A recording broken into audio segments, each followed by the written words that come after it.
fit with them. Yeah. Because very much in the mindset that if we give you the right... hang on a second.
Hello, everyone. Welcome. Sorry about the weird confusion on with the intro times and everything.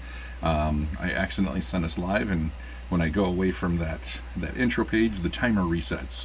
So no, it's not 8 more minutes. We're going live now. And if you've not been here before, I'm David. I'm your Chief Librarian here at AlexandriaRPG. Not a real librarian. I just LARP as one.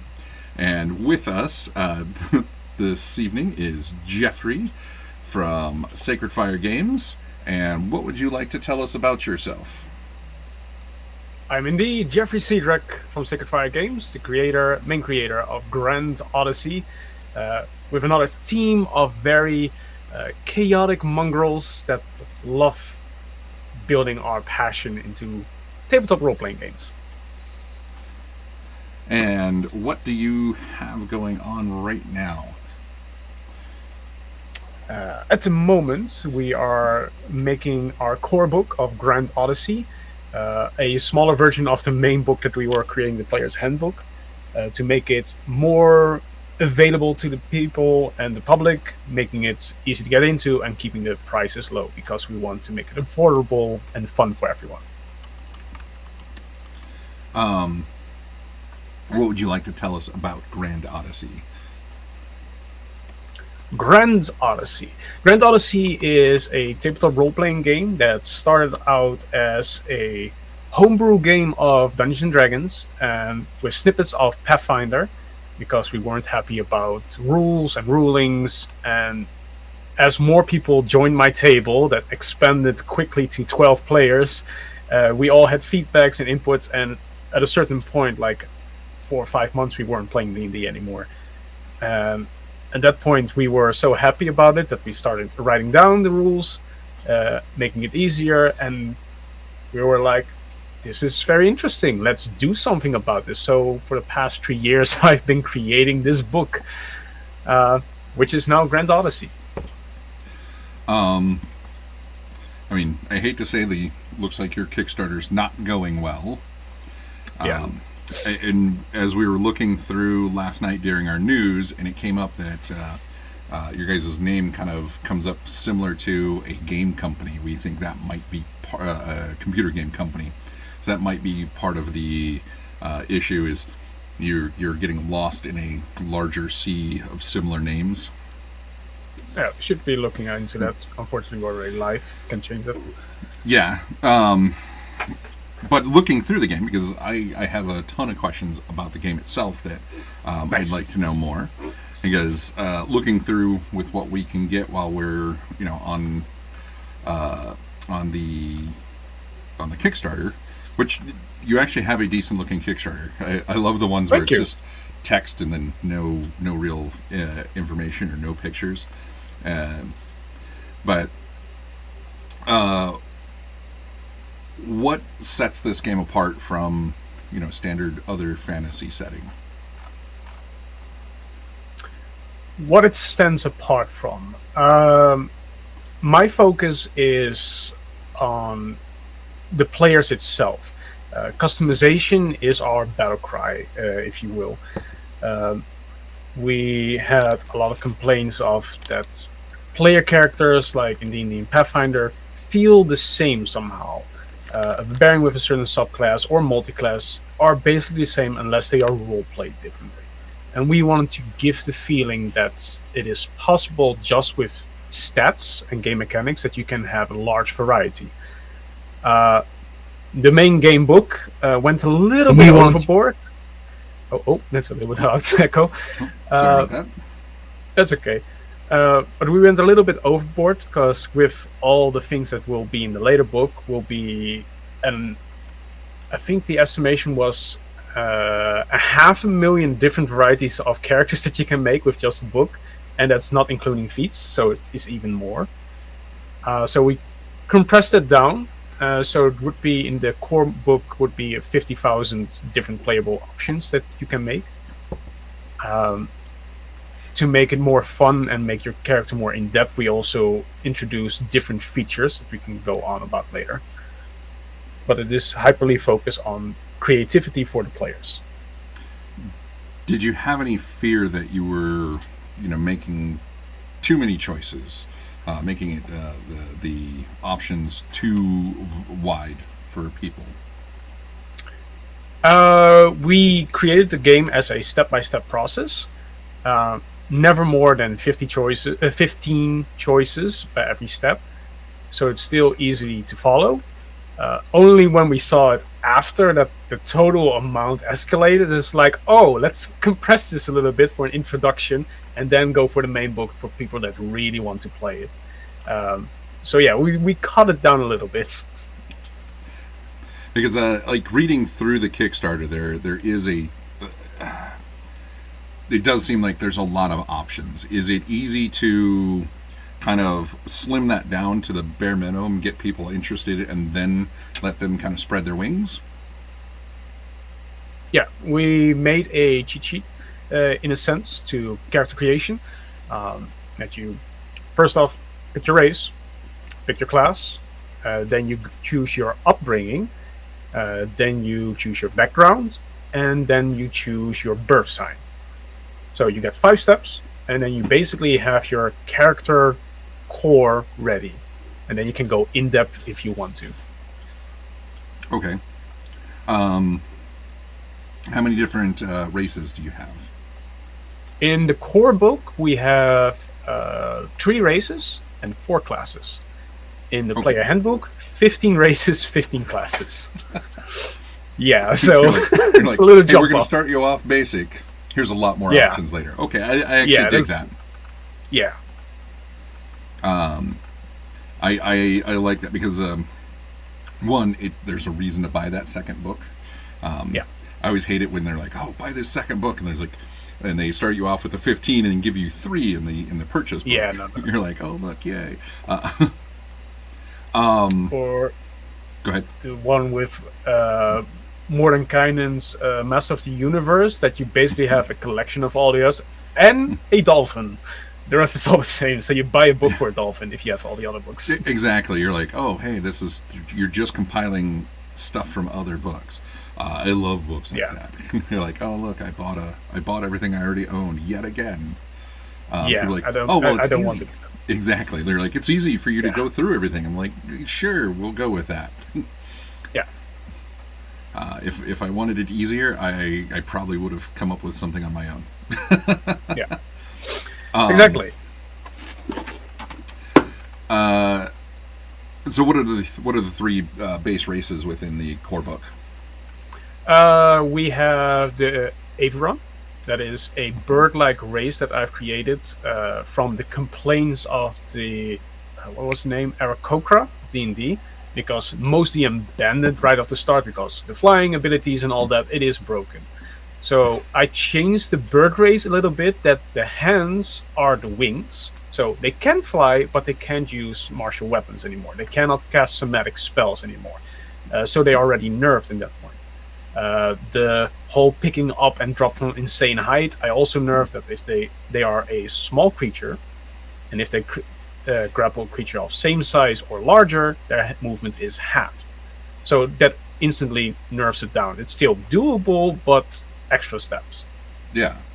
Because you want people to play these cool, interesting things, but you don't want everybody to go, hey, we're all going to play this because it's the most broken thing ever. And if the GM doesn't build a campaign against what our brokenness, then we will dominate this game. Ha ha ha. Yeah.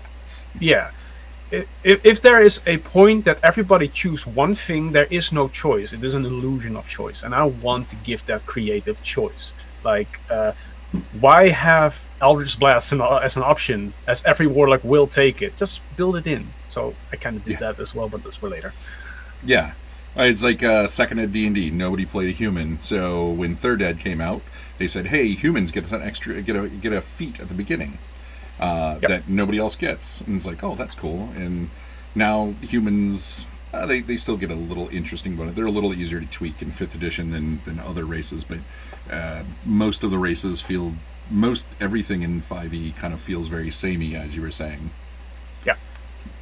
I miss like, if you're a dwarf, you get +2 con, but you get -2 charisma. It gave more flavor to all the different options. I also went a little bit in that route. Almost every race will have a negative stat modifier. Yeah, and small creatures will have minus strength always. Nice. And it's like, unless you're like some weird freak of nature from another planet that developed higher strength, if you're smaller than the things around you, even if you're super strong for yours, you're still going to be weaker than, it's like little black bear, not nearly as strong as a grizzly bear. But can still mess you up. Yes, true. Can still mess you up. Just just it's gonna take a little longer to mess you up, like 3 swipes instead of 1. Yeah, you suffer a little bit longer. Exactly, more suffering. So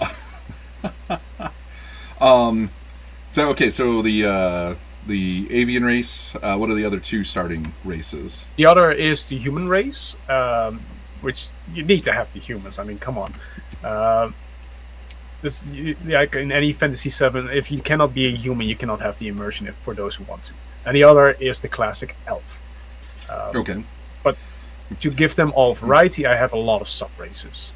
Classic elf as in like Tolkien elf, or as in like old European fairy tale elf? No, Tolkien elf, because the European Celtic elf and Norwegian elf are monsters. Like, I made...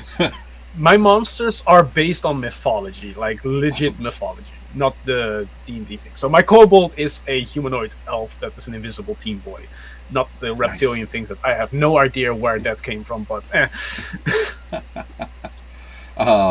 That's awesome. I want to hear more about the monsters, but we'll get to that. What are some examples of classes?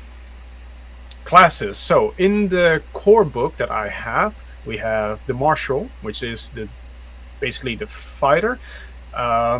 We have the priest, which is a cleric in a sense. We have the ranger, and the other one was the mage, the spellcaster.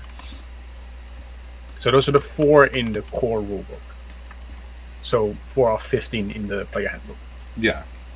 So what makes your classes different? Like how are they different than other fantasy-based games? All classes, when you level up, will get a benefit, a skill. Even the spellcasters, they do not have like, oh, you can get different spells. No, you also get benefits. Every level you get something. You feel like you're getting stronger.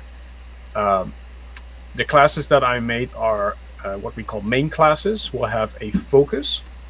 So in the sense of the martial are combat prowess. They will have tactics. They can use lunge attack. They can use a spin attack and all that. They are focused on combat and positioning. So everyone has a key component. When you go into subclassing, you can vary and give flavor to it. So how do the subclasses work? So say I pick wizard. So, as a wizard, let me just pull it off to make it easier for myself. Because, I prepared myself. Go towards the mage. The subclasses of the mage, because in the core book you only have the mage. In the player handbook you will have the sorcerer, the mage, and the witch wizard. There are some other spellcasters like the summoner and stuff, but that's more a specific kind of mechanic. But in my game, magic is in stages. Magic is a raw force of nature that can be controlled and be created as a spell, which is the sorcerer. It can make its own spells, and there's a whole table for that. So people that are creative can go ham on that, which people immediately went for red flags. From, no, that's overpowered. It's like, no. You can go supernova, but then you're out of your spirit, and then you're useless for a couple of sessions. So yeah, it's variety for the players. After the spells are created, they are documented by the mage, so the ones with the scrolls and the schools of magic, and then you have those that master it, which is the witch and wizard, and they create magical items and artifacts, so they use their weapons with spells, in a sense. Okay. So the subclass of the mage is then the schools of magic. So in the core book is abjuration, evocation, and necromancy, which is very fun. If you can't find friends, make friends. Yeah, like I tried to do the sub races of all the classes from good, neutral, evil, to give that variety. So abjuration is then the good, the evocation is the neutral, and necromancy is evil.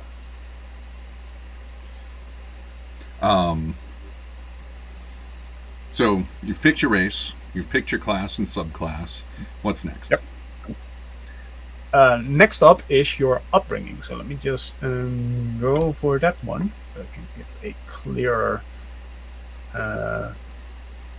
indication of what's going on. Oh, I went too far. That's why. Yeah. So we got character creation. Then you get your upbringing. The upbringing is how you are raised, in a sense. So you can have like an urchin, like a poor background. You are a beggar. You started out with nothing, so your starting amount of coin is also absolute minimum, which is garbage. So when you're buying your supplies to start the campaign, it will be minimum. At most, you probably will get a dagger and no armor. But the benefit that you will get is you can sleep everywhere without any problem. So it's kind of an easy mode, but you start out rough. And the exact opposite is then the aristocrat. You get a shitload of money. You can buy all the things you want, but you must sleep in a comfy bed, in a safe and sheltered environment, and must have at least 4 meals a day, or else you get a point of exhaustion. Nice. So well, and then there is a benefit. If you look the part, then you're more likely to also get robbed.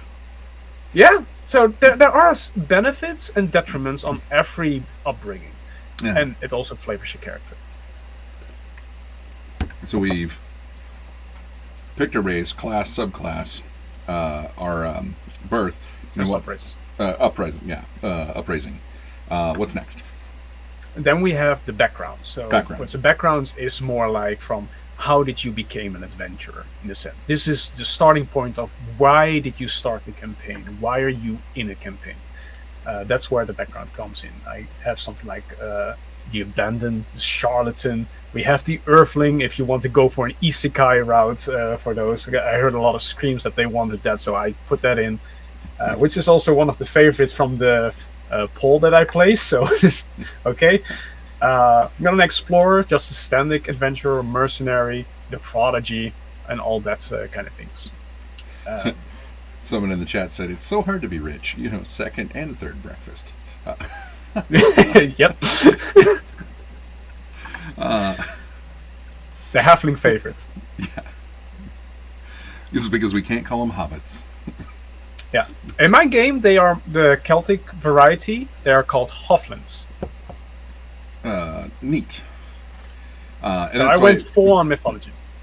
See, and that's I love getting games from other areas because with D&D, it was made by a bunch of people who loved history and loved fantasy and just pulled in whatever they could. They're like, look, I have this book of pole arms, and we're going to have 900 different pole arms in this game. Like, because I have a book of pole arms. Would you like a glaive, or would you like... I've always joked about that because I swear Gary Gygax must have had just a book of every spear and polearm ever made, because they all make it into D&D. Yeah, it's just like sort of complete wallpaper of all different kinds of halberds and hand axes. Exactly. Would you like a glaive or a halberd, or would you like just a standard spear? Well, I don't know. I would go for a back to Corbin. Just to be fancy.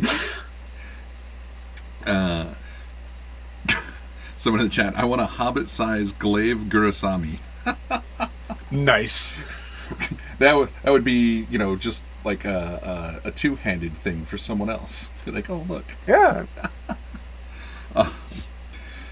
And reminders in the chat, if you have questions, feel free to toss them out.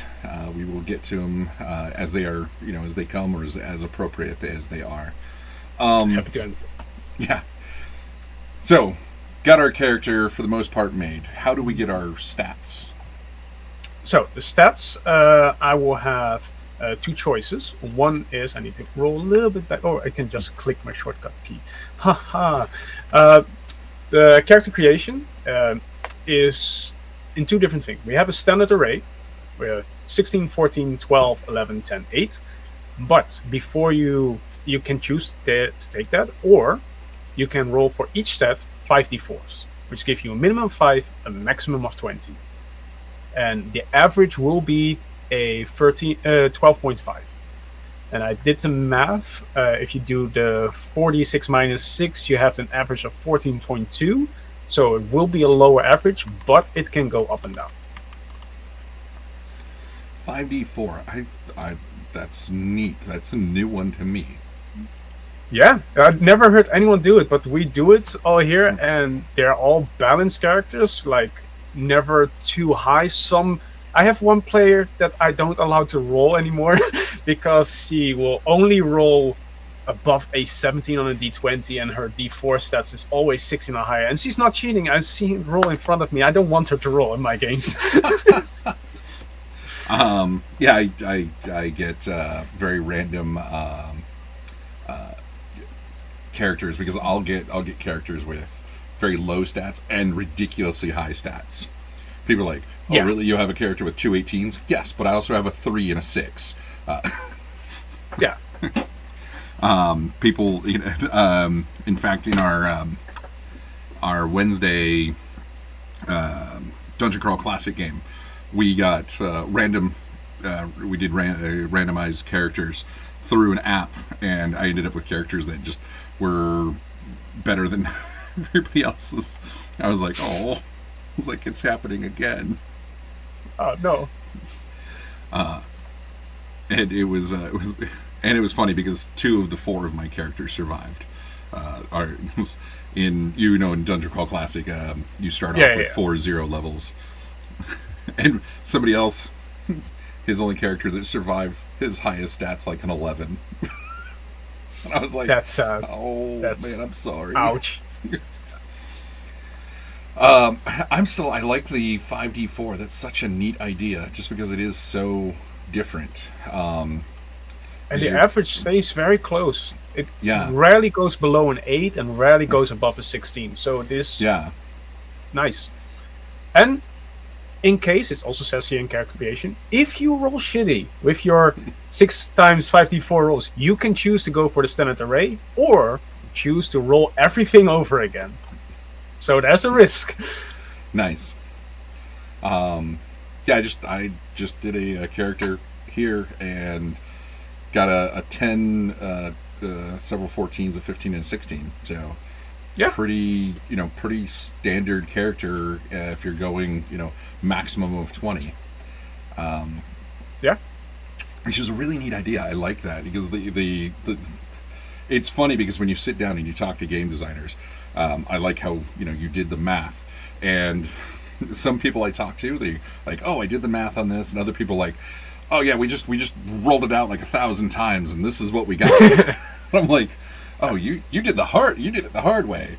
Of course, that's the way I'd probably do it, just because I would find it far more fun just sitting down and rolling 1,000 character sets. I can give you a little cheat sheet because dice math is very easy. It is literally point half of it. So a d6 is 3.5, and a d4 is 2.5. So it's very easy to get the average down. But it's so much more fun to just throw the dice. Of course. I'm a dice chucker at heart. Yeah, that's fine. Lots of these dice towers. So. Oh, dice towers! Oh, they drive me nuts because they're all so loud. Nobody ever pads the insides of them. So I love to do that. The dramatic death roll, save roll from the DM side is like, oh, but yeah, okay, from continuing on, after you roll your things and you go for a mage, I gave a little advice, like main stat, secondary stat, and useful stat. So you can easily know what do you need to do for beginning players. Like, they are not thrown into the blind from, all right, I got 6 numbers, what do I do? Like, it's clearly states from every class, these are the main priority stats, or else your character would not work. Secondary stat, and then a useful stat. I like the useful stat. Yeah, because it's not a third thing, but it's still useful. So for most character, that would be Constitution for health, or a Dexterity for reflex saves or initiative and stuff like that. Let's see. So assigning your stats, and I assume in that section you kind of say, hey, this stat's best for wizards. This stat's best for XYZ. So what are your what are the stats? What are your? My abilities. Yes. Yeah. So I just kept it very simple from D&D. They're basically the same because that's the famous one. Everybody's familiar with it. I'm not going to change the winning strategy. Why would you? So intelligence, wisdom, constitution, charisma, dexterity. I think that's it. No, I think I'm missing one. Let's see. Intelligence, wisdom, charisma, strength, dexterity, strength. I forgot strength. Yeah. It goes top to bottom: strength, dexterity, constitution, wisdom, intelligence, and charisma. Not for me, because I did alphabetical order, because I got a lot of questions from, I can't find this thing, so I did from here, alphabetical order, and then the skill check will be after, if you have strength, all the strength abilities will be in alphabetical order after that, so it's very easy to find. Okay. I actually like that, and as long as you keep the alphabetical order thing kind of because that frustrates me, and D&D has been bad with that for years. I'd always joke that none of our abilities are in alphabetical order. The order necessarily doesn't make any sense. No. And then they'll put other things in alphabetical order. Then some things won't be. Yeah, I think they did it for usefulness, but only the Barbarian you really need strength, and that's the top one. So maybe they started out with the Barbarian because it's a B, so that main one is strength, so that's the first one they put, and I think that's the route. I don't know. But then dexterity comes before. Wisdom should be last, but then charisma's last. Yeah. But charisma was always joked with as being the dump stat until 3rd edition came around, where you had sorcerers that cast off charisma. Yeah.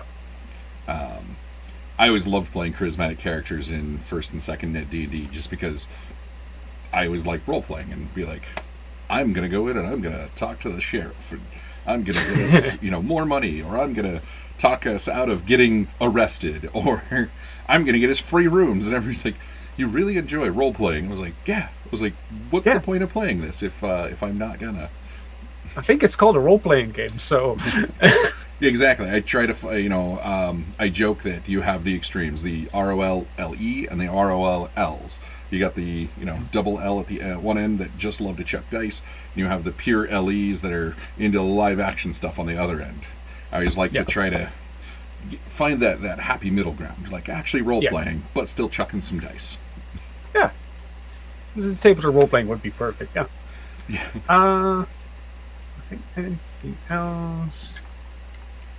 Yeah, I think that for character creation is pretty much for stat-wise done. Then you will go into the nitty gritty. Uh, so here we got a segment of backstory.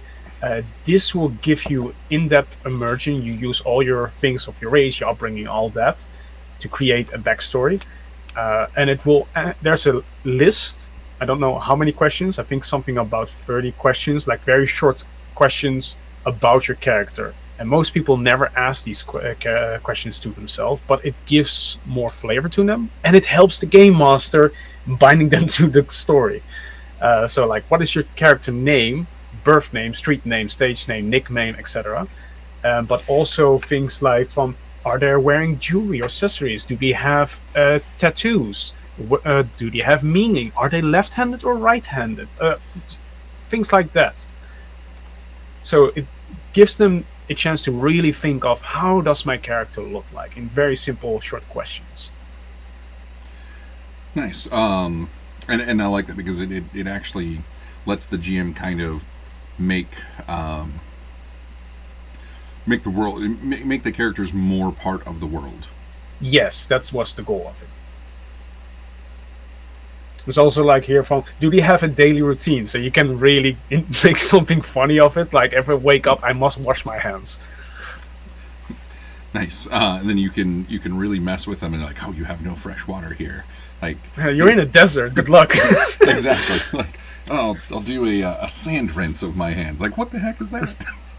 I use my water skin. You do what? Yeah. Everyone's like, what is wrong with you?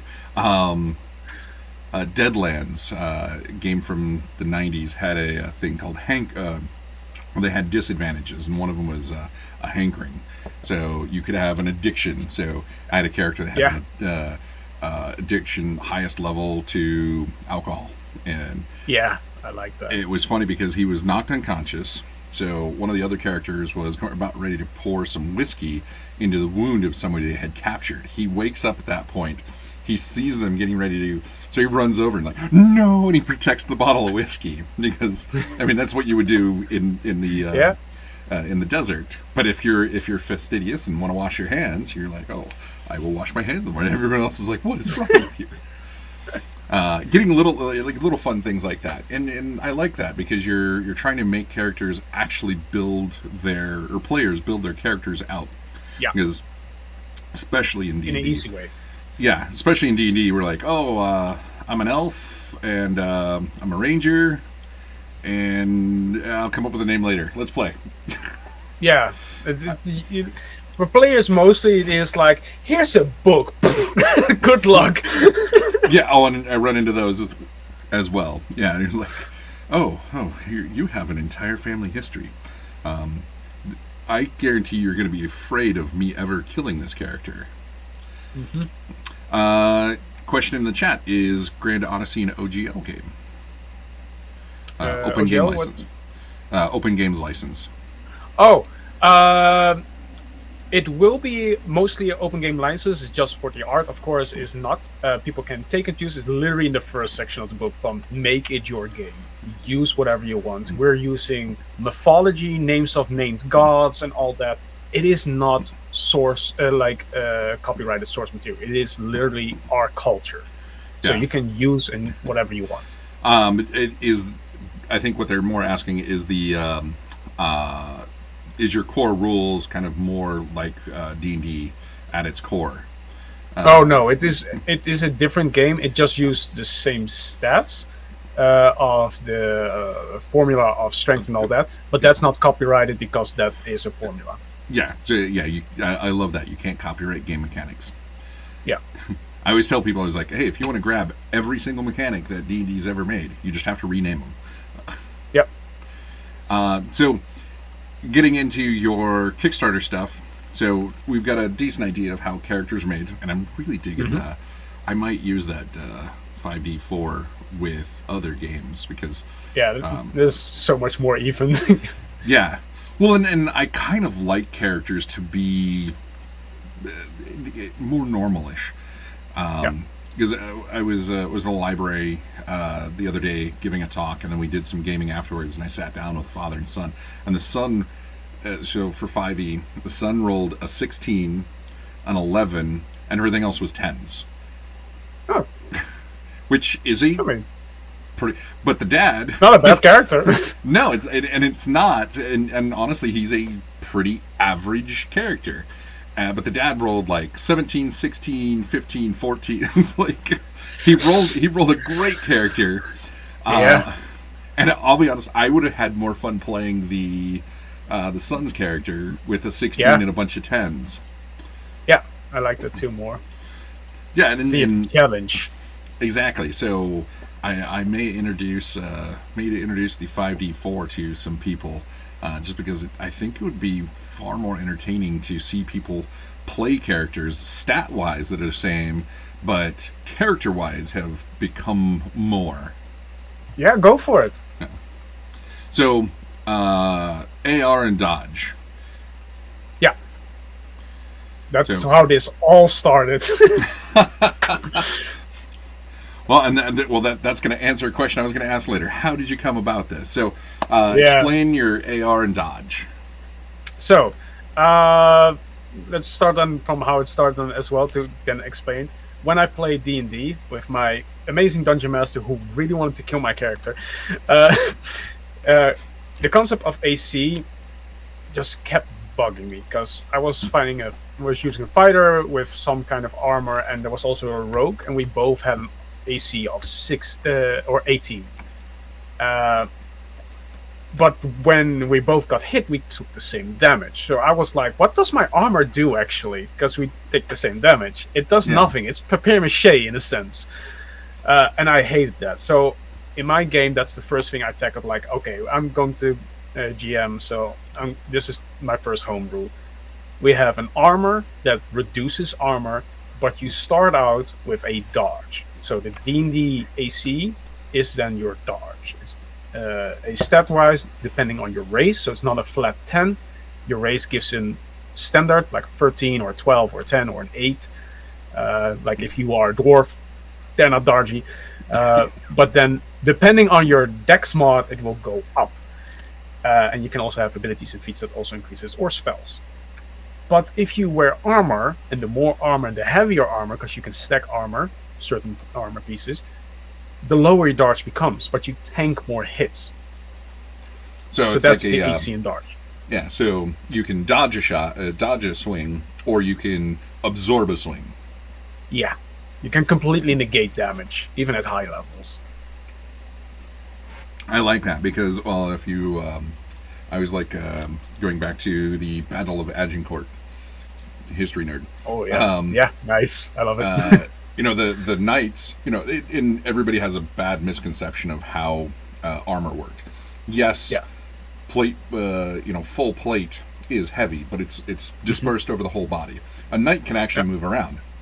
Yeah. But as soon as you start getting bogged down in the mud, and then you go up against a bunch of archers that are now just in padded armor, who the mud's not really going to affect because all they've got is like little leather boots on, they can get around behind you and knife you in the back of the neck. Yeah. And I fully agree. A lot of history also worked a lot from the videos of Shadiversity. They really helped me out a lot of history and culture and armor. So my full plate is immune to slashing and piercing damage. Yeah. But it has a critical weakness to daggers and sneak attack. Because what you do if you're two knights, you just palm each other, put someone prone, and just get your dagger dead. So that's exactly. I do. One of these days, I need to make a video going, because when he did his, because I like Shadiversity as well, but when he did his D&D gets attack movement wrong, and he's like, I'm still in this space, but I'm in another space. So I was like, no, you count as having moved. Like, he gets a lot of in that particular video, he overthought concepts, and I was like, no, you have moved at this point. Yeah.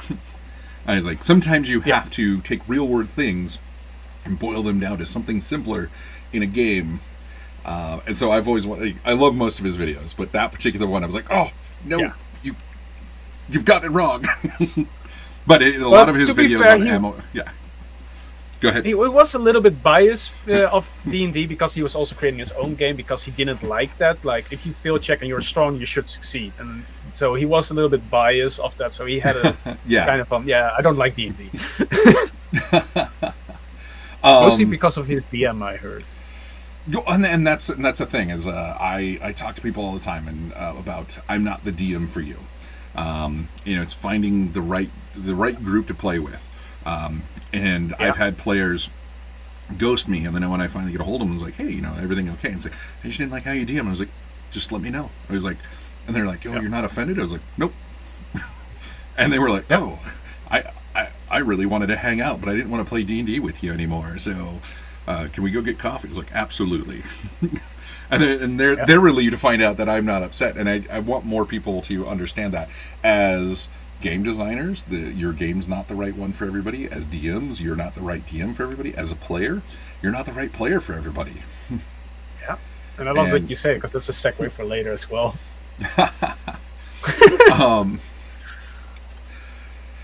Weapons attacks. So you're reading through, like, it's very short. I'm going to read what you have here on your Kickstarter. It's like, unlike most tabletop RPGs, which let you pick a weapon and deal one damage type, we created unique skills and attacks for each weapon, allowing you to thrust, swipe, parry, and sometimes even more. This will allow you to use as a martial warrior to have more options and ways to deal with all kinds of enemies.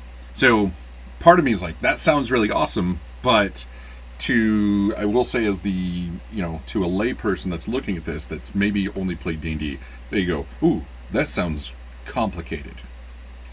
How is that not complicated is going to be my question. So every weapons have the same kind of mechanic as you have a thrust attack that goes straight forward. That's your dex. It's a dex plus d20 and proficiency if you are proficient with the weapon. The swing attack, that's where your power comes in. So you have suddenly your power is your strength is now important as well. You want to do those swing attacks because those are slashing damage. Because if you're finding a skeleton, you can pierce all you want, but you're not doing much. So you need to do the slash, or you need to use your pommel to bludgeon. So then strength comes into play. And then you also have your reaction to use your reaction more. Because most D&D games, how many times do you use your reaction unless you are a caster? They need to go out of your attack of opportunity zone. Mm-hmm. So now if you are attacked by a melee weapon, and you have a weapon that has a parry die, you can use your reaction to parry, roll your die, and that goes onto your dodge. Oh, nice. Okay. So that doesn't sound complex. I will say how you have it written there, to anybody that's only played, and to I'll be honest, to a lot of people, that will sound, how you have it written on the Kickstarter, it sounds like it's going to be super complex.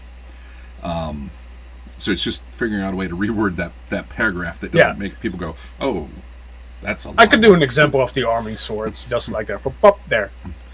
Yeah. Because that was one thing that caught me, because looking at most other things, I was like, okay, this sounds cool, but this particular one made me go, okay, that sounds super complex. Surprise! And it's funny because it's your shortest section, and I will say it's probably the section that would scare most normal players. That's a good advice. I can change. Advantage system. Yeah, that's the fun one. Says it's not just a major game mechanic; it's the core of Grand Odyssey. So we need to know what the advantage system is.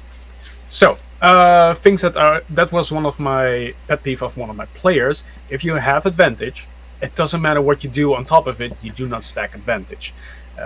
Non-spell that gives an advantage or extra ability does anything once you are flanked or anything like that. Only when you get disadvantage, everything is cancelled out. So we fixed that by pulling back the call trap, the D4. Like, your advantage is a D4, and advantage is stacked. So if you are in combat and you're flanking an enemy, you're a ranger, the enemy is flanked, they are also in attack position, you get another boost of your bard or whatever.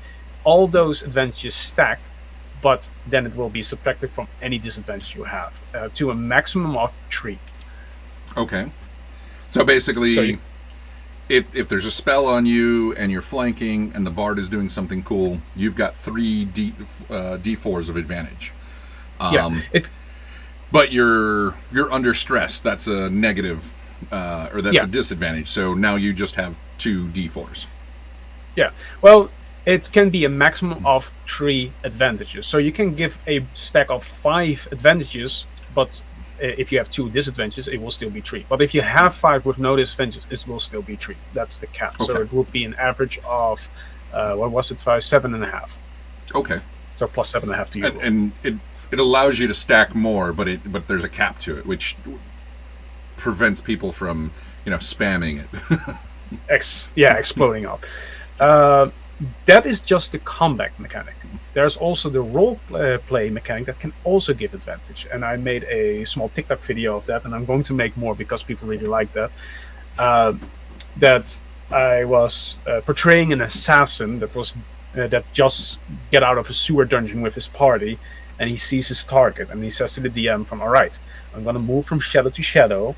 I'm going to use my black cloak to conceal myself, and I'm going to match my footsteps to him. And the DM is like, all right, those are 3 things. And you're very well trained and very well prepared, so there's 3 advantages. But in the rules is also in it, when the player asks for these advantages, the DM must be fair and use those advantages to possibly be a disadvantage. So in that skit, the same example was, you move from shadow to shadow, but your paladin friend is standing next to you with a torch, so there is no shadows. You're hiding yourself with your cloak, but you just exited a sewer dungeon. He smells you before he can see you. But you're masking your footsteps very well because you're a trained assassin. So you have 1 advantage, 2 disadvantage. So roll with 1 disadvantage. And then you are, for those people that have trouble role-playing, suddenly you are role-playing, you're describing your character.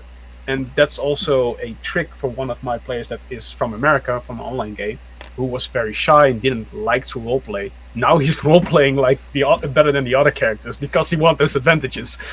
And I like little things like that because I'm always trying to get the dice chuckers into roleplaying, and I've tried a million different things over the years, and I've been fairly successful.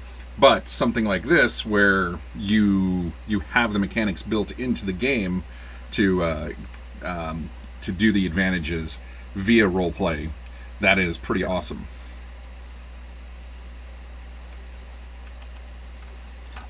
Let's see. Is there anything more on advantages? Like how? So when you roll, how would you roll to attack normally? What would you roll for that? It will be your standard D20. It is a D20 system.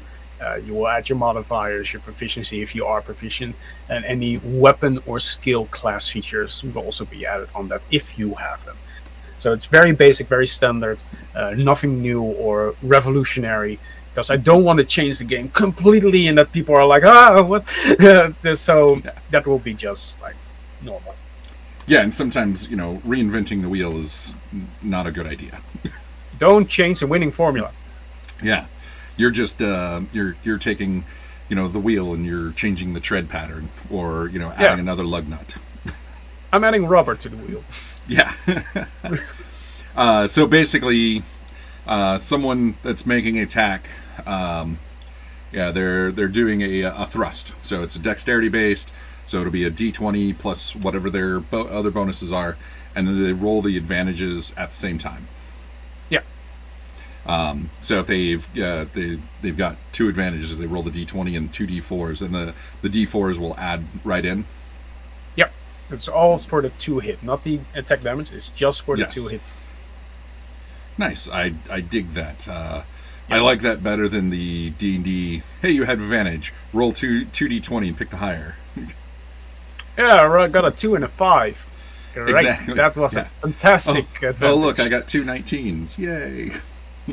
Yeah, it doesn't really add up. That's also a thing that I took from Pathfinder 2nd edition.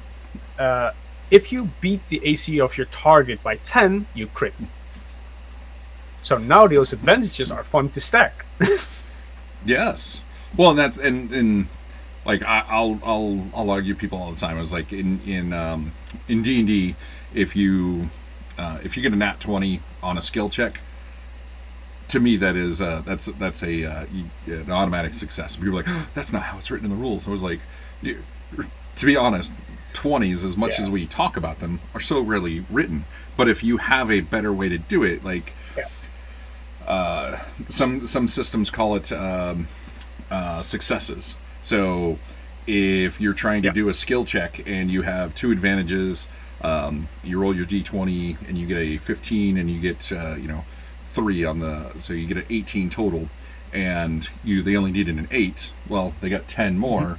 That's a raise or a success or whatever. Hey, you did it better. Yeah. In a sense, I completely agree to it. In a sense, because if a natural 20 does not succeed, why did you let them roll? Because that's just horrible. That's just mean. It's like, you did the best you can do and you still failed. Good job on you. Like, no, that's horrible. Like, you as a game master, like, hey, I want to jump to the moon. And it's like, yeah, no. You try, you jump, you get 5 feet up in the air to be generous. This is like, no. Exactly. Don't make them roll if they fail. Yeah. If they cannot succeed, do not make them roll. But yeah, so in a sense, yeah. In open systems, in exploding dice systems, I love to give people ridiculous. So my one I talk about very regularly is one that I succeeded on, and it's a way I talk about GMs ruin games, players don't. Because as a GM, you can take any player action and twist it around or whatever. So this was an old D6 Star Wars game, and I was a Jedi. I ended up floating. I was in a spacesuit in orbit around a planet because my ship left me because they saw the Death Star coming. They didn't get me on board. They just left. So now I'm a Jedi. Look, look, the Death Star. You want to grab the Jedi? Nope, we're gone. We're like, oh, thanks, guys. I remember this. Yeah. So he was like, okay, you see the super laser starting up. I was like, I'm going to deflect it. He goes, you can't. I was like, give me a number. So on 5d6, I rolled 142, and so at that point, it was like, he could have done anything, but he goes, "Oh, you deflected back, you blew up the Death Star," and then he slams the book closed, like, "Oh, the game's over." He was all like, butthurt. Missed opportunity. I would like, from the laser comes at you, you grab your lightsaber as a baseball bat, and you swing and put all your might in it, and you deflect it to an astral field, and there's debris everywhere. Exactly. I could have blown up a moon. Awesome. I could have, blown up a Star Destroyer. It could have incinerated me, and I still deflected it off into space, and it dissipates. So there's a noble sacrifice. Any way to go besides, oh, you blew up the Death Star. Yeah, but I always love. So in a D20 system, if it's something they can't do, I don't let them roll. But if it's an open system like that, oh sure, hey, can you roll me 140 on your 5d6? Oh god, you rolled 140. Great, you found a way to jump to the moon. I don't know how you did it, but you hit a gravity pocket of magic, and you just got jumped. It wasn't your jump, but something happened, and you just jumped at the right time. Or wrong time. It's your exactly. Choice. You're stuck on the moon. And you're now suffocating. Consequences. Exactly. So, and systems like that, I love playing with the insanity of you have no odds at all of ever. Oh god, you did it. Okay, as a GM, I've got to figure this one out now. Yeah. I'm digging the idea of how you're doing advantages and disadvantages. That's really neat, and it gives your GMs a little leeway to have fun with it, especially if they end up stacking 3 disadvantages. Like, hey, how bad did you fail? Oh, you rolled a 1, and you roll 4. You rolled 3 4s on your disadvantage. Oh, that's a minus 11. Well, you still got your modifiers, so it's still a minus 4. So you have rolled the worst roll you could ever roll. Did you die? But I was just trying to pick a lock. Well, Well, you picked a lock. That's the good part. But the mechanism just sprung out and hit your eye, so you're Exactly. blinded for 2 days. Yeah, yeah. Like there was a little spring in there. It sprung out, and you were so excited that you were picking the lock. It went right down your throat. And does anybody know the Heimlich maneuver? And you're like, what's that exactly? Barbarian goes, I do. My name's Heimlich. This is my maneuver. Oh no! Powerbomb. Oh no, the spring came out. But you're paralyzed for the next week. As you can tell, sometimes games with me can get very silly. Oh yeah, I love that. No, full on, go for it. So you said there's an additional 15 races. So we talked about the 3 basics. What kind of give us an idea of what else you can play as? Let me pull up that book because I don't know them out of my head. What? Oh no! Work in progress. Yes, there it is. Let it start up.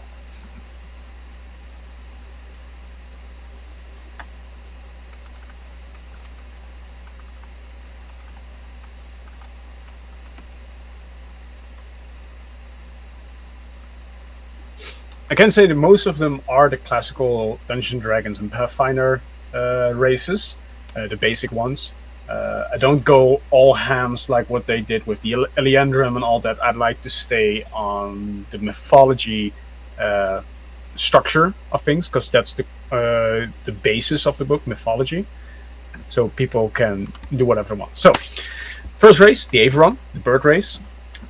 Next up is the dwarf.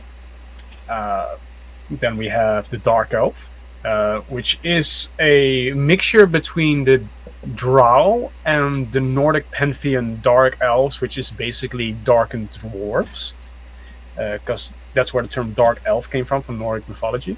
Mm-hmm. Then we have the Furbolg, which is more the Furbolg of first edition, the giant kind of race of Celtic mythology and Irish mythology. So there are 2 versions. One is the Fey version, and one is the Giant version. Then we have the Gnome, standard Gnome.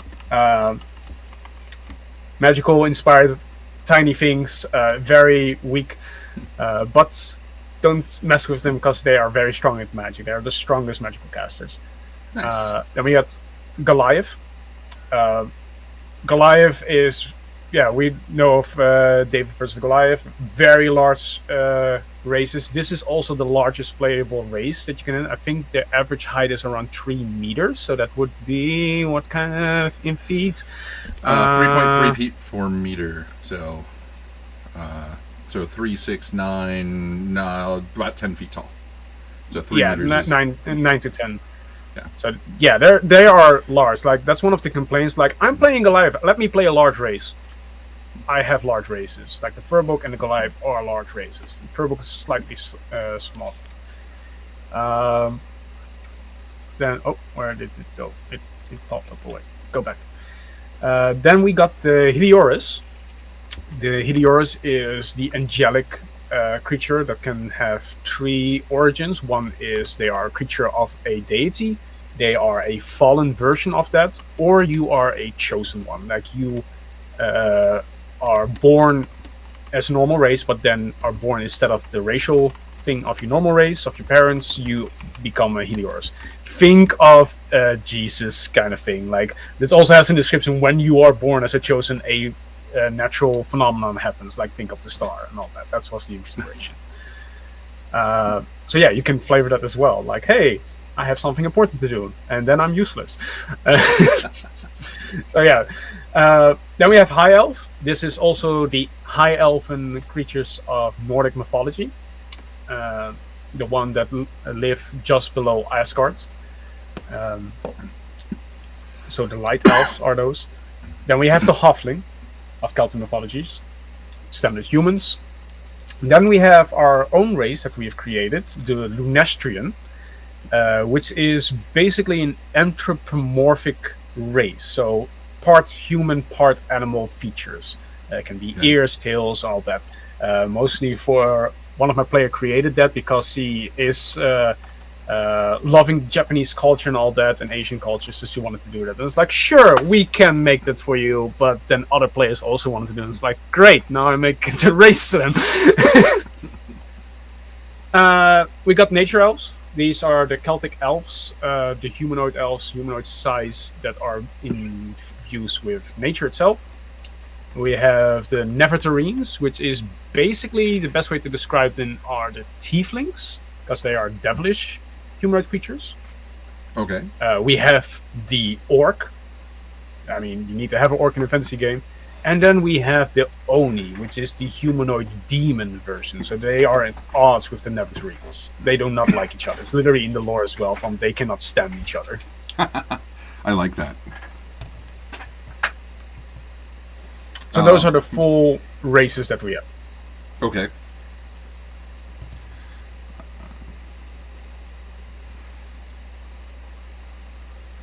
Reading comments, people are... somebody jumped in just as I was telling the Star Wars story as they did the umpteenth time. But then my response to them was, if you get 142 on 5d6, you'll talk about it all the time as well. Yeah, I mean, come on. That's your pinnacle shine moment. Like, I did this. Beat me. I will never win the lotto because of that. Yeah, that's your moment. That was your moment. Use it. If I was born with a luck score, I burnt most all of it right there. Yeah. Did you went to the casino that same day though? No. I was. I think it was only wasted. Yeah, I think it was only 19 at the time. I spent the night playing role-playing games. Oh, that's fair. You win. Win-win. Exactly. I spent lots of hours in my teens and 20s playing role-playing games. Nice. Living the dream. Well, and they were like, hey, did we talk about class lists yet? So, not yet. Let's talk about classes. Classes, all right. Except for the 4 that we have in the core book. In the main book will be the Barbarian. Standard Rage, the main feature of the Barbarian, is a crit fisher. So teamwork is required to get all those d4s to crit, because 10 higher, because they do insane amount of damage. Then you have the Bard. I love the Bard of what I created, because it's not the D&D, I give you inspiration, or I give you that. No, the Bard's main thing is performing, and you can do either instrument, song, or movement. That can be interpreted dance, or that can be a tap dance, or whatever you want.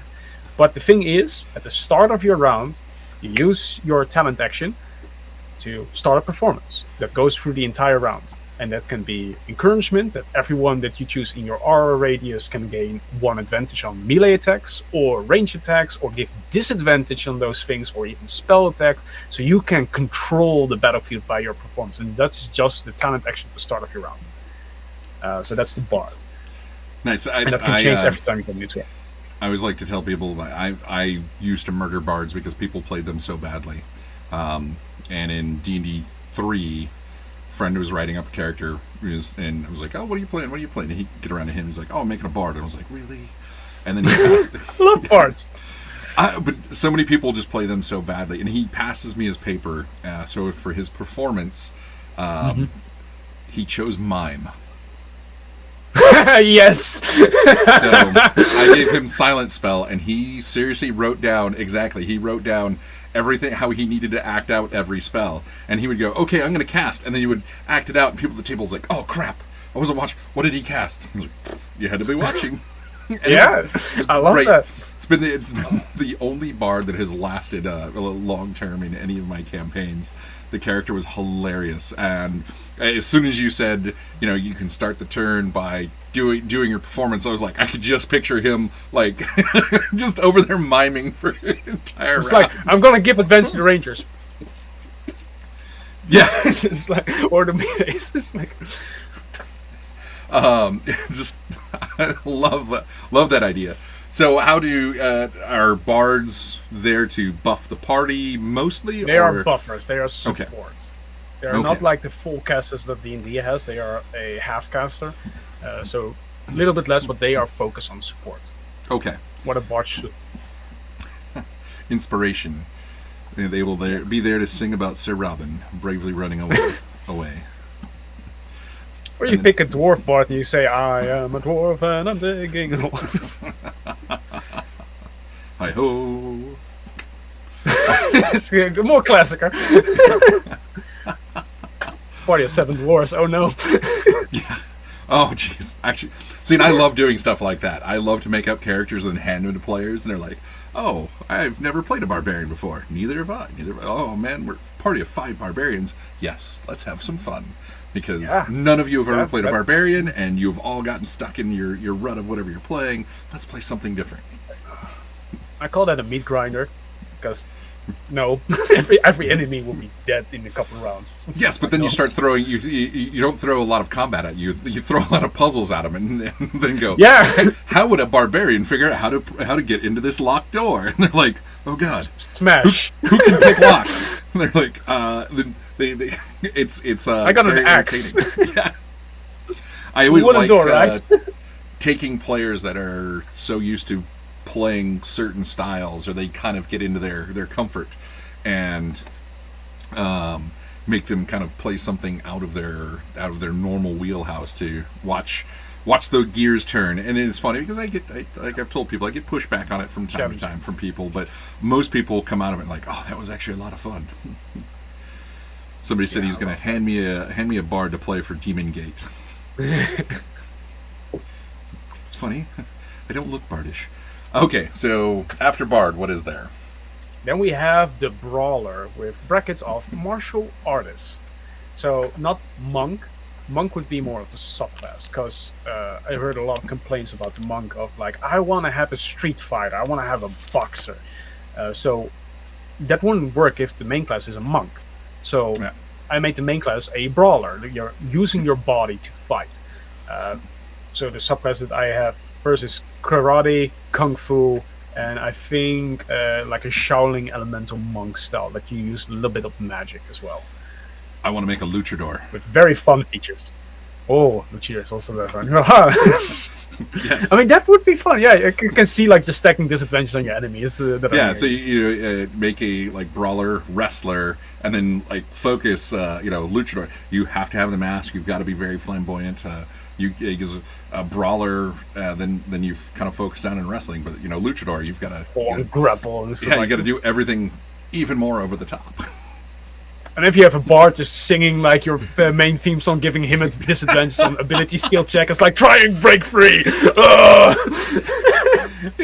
You just have this the bard in the back going, John Cena! Just full on headbanging on the table. So he said, El Gigante, the Goliath luchador. Oh, yeah. With his bard hype man. I haven't really said about the subraces. I want to keep some things secret, but the Goliath, because that is, of course, based on mythology, Goliath is just one thing of David and Goliath. So what are subclasses for them? So I went for different mythologies like Celtic and Grecian and stuff like that. You have the standard D&D Goliath, mountain-born Goliath of David and Goliath. But the other is the Hikatankri, the 100-handed ones from Greek mythology. So you can, when you create your character, you roll d4, that's the amount of heads and arms that you have. And it has you can use magical items like helmets, you can stack them on each head, but it cannot be the same effect. So you cannot have 2 helmets of +2 defense or something like that. They need to be different things. So you can have fun with that. And they have this special ability, if you use a full action, it's a main action and talent action at the same time, you can use Pummel Rush. For every fist that you have, you roll d4, but you cannot use it for the rest of the day. So it's like... I dig that, I like it. And the other Cyclops is the Cyclops of Celtic mythology. So you have one eye, and you can have a full action of a once-a-day death gaze. I think it was the Cyclops versus Loom, the Celtic hero Loom. That's faced against the Demon Lord Cyclops that has the death eye gaze. Did you put frost giants into under Goliaths, or are they something you can beat up on? That's something you can beat up on. Like, there's elemental giants. Like, giants are monsters. Like, these are gigantic races, but they aren't giants in a sense. Okay. So just shy of being giants. Yeah, they are, at most, they are large. Yes. Yeah.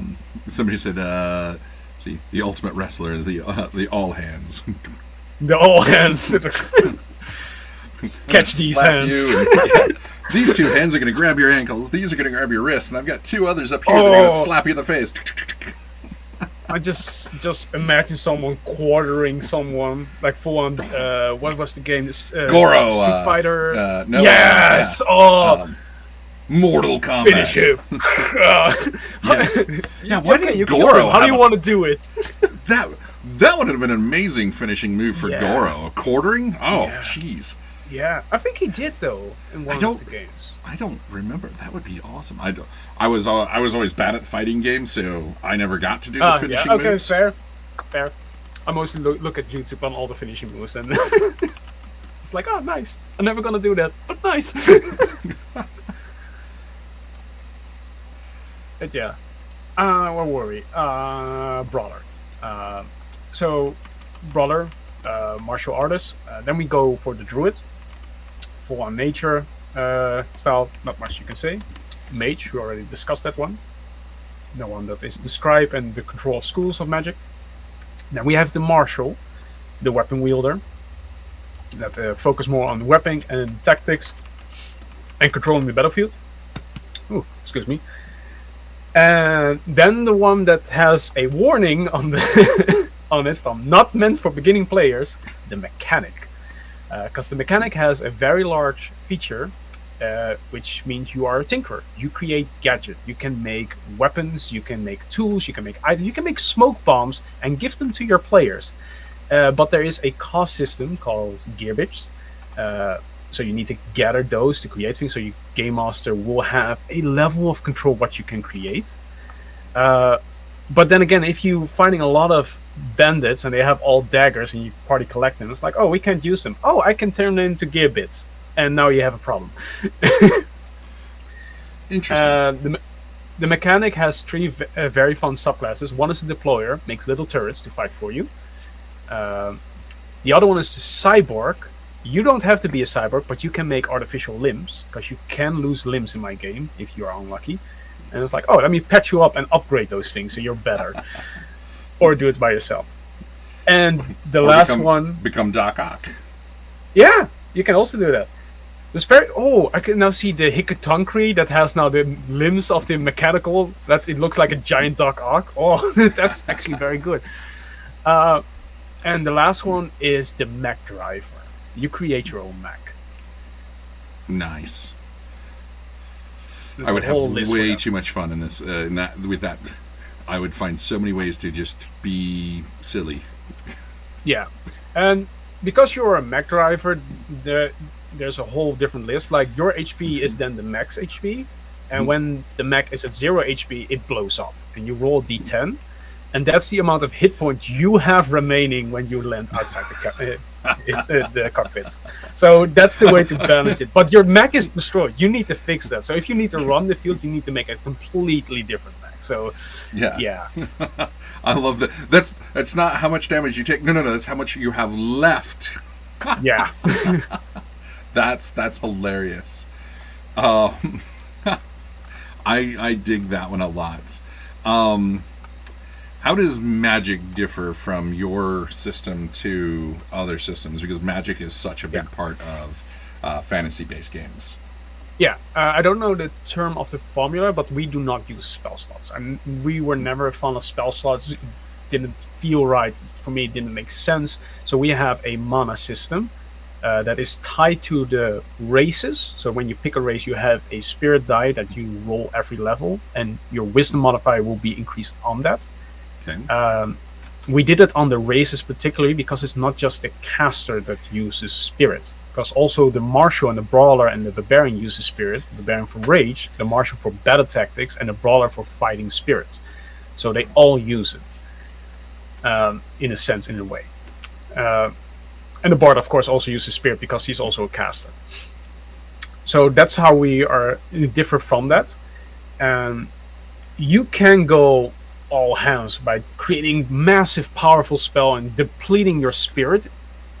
But just like HP, which is also in complaint in D&D from the game master's perspective, when a character or party long rests, they got everything, and it's a reset in a sense. which doesn't feel realistic. If your arm almost got cut off and it's like, I'm gonna take a nap. There's a ton of skits making fun of that on YouTube. Yeah, Like, that's but like you're at 1 hit point. I'll be fine. Look, long Sleep it rest. off. I'm totally healed. You're like, what? But that makes no sense. Yeah, so my way of fixing that, I have different increments of resting. You have a power nap, you have a short rest and a long rest. Power nap is if you rest 1 hour, short rest if you rest 4 hours, a long rest is at least 8 hours. I say at least because you can sleep more. And you only heal or regain spirit by your spirit die of your race per hour you rest. So if you roll shitty, it's gonna take a couple of days before you can cast powerful spells again. Like, so it's a resource managing thing. Yeah, it's like, I don't feel like I'm at full strength. Can we sleep another day? Like the brawlers over there, like, no, we gotta go. Like, the bard's like, trust me, dude, you want me to sleep a little longer. Yeah. But the bard then has the feature that D&D also have from the Song of Rest or Performance of Rest that I also kept in, because now it's viable. Now you want the bard to perform for the party before you rest to get that extra die that the bard will give for every hour. It's not that is useful. Yeah. Because in D&D, why would you use that? Even in short rest, it's like, no, we got hit dice. It's fine. We don't need you to sing. It's fine. Exactly. Just shut up. It is funny because in 5th edition, the bard seems kind of silly. Yeah. It's like, why would you play the bard unless you really want to roleplay a bard? Everything else. The bard is, I think, a god tier class because it can do anything. I think the wizard is higher, and then you got the bard because literally the bard can do anything from any class. But once you get to about level 10, the game breaks anyway. So yeah, that's fine. That's fair. Yeah, it's like looking at what something is at level 20. Most people never get that far because the GM gets frustrated trying to modify everything so that they can make the game playable. I can get into that because a lot of fixes on that part as well. Yeah. But I'll be honest, I do love that is a thing because we get a lot of people going, hey, I'd like to play another game because this game really breaks around level 10. And we've gotten there like 3 times now. I like something else. Yeah. And now you get a little bit of a limiter because even at high level, if they are worn down and they roll very poorly, they have a difficulty now. Yes, they can steamroll money encounters, but they are at low health. Now they're a danger of threat level. So this is definitely a game that's set up for longer term play. Yeah. I mean, because there's a lot of things on this that, and this is kind of true with a lot of games in one shot. So like with Dungeon Crawl Classics, you have the luck score. Well, if you're only playing a one shot, I got 12 luck. I'm spending it all tonight. Yeah, this is like, why would you keep it? Why would you save it? Like every bad roll or a slightly bad roll, you're gonna use it. Exactly. Whereas if you're going to play long term, you're like, oh, hey, I really need to save this. Like, would this be? Nah, I'm going to save. This is not so bad roll to fill. It's fine.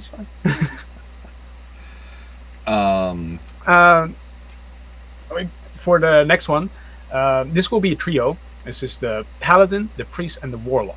The reason why, they do not have subclasses at all.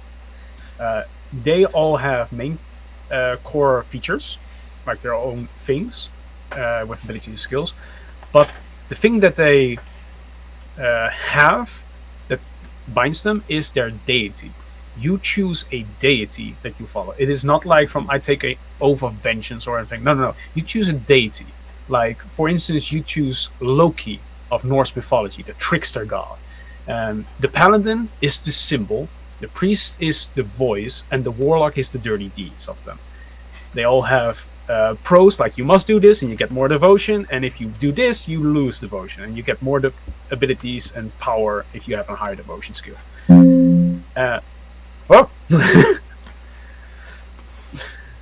So I got from all the deities that I'm going to do.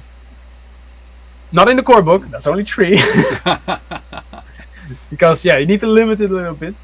I think I got a dragon god, Qualitria, the dragon god of abjuration protection.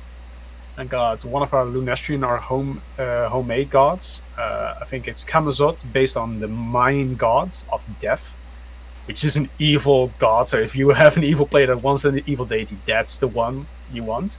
And I have the neutral one, which is the Japanese god of luck and happiness, which is Abisu. And then, of course, you'll probably have more coming soon.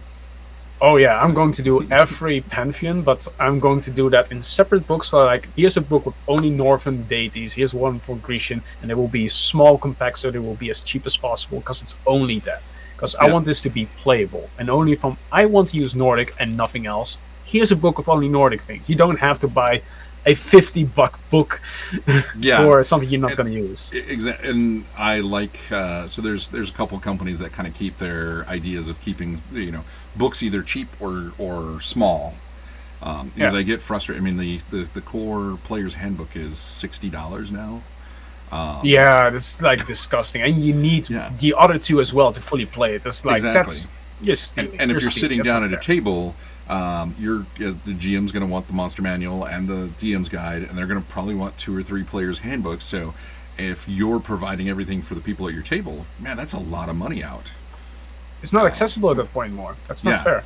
Whereas you go with something like Dungeon Crawl Classic, their core book is $25, and you get a PDF code with it. So, for the same cost as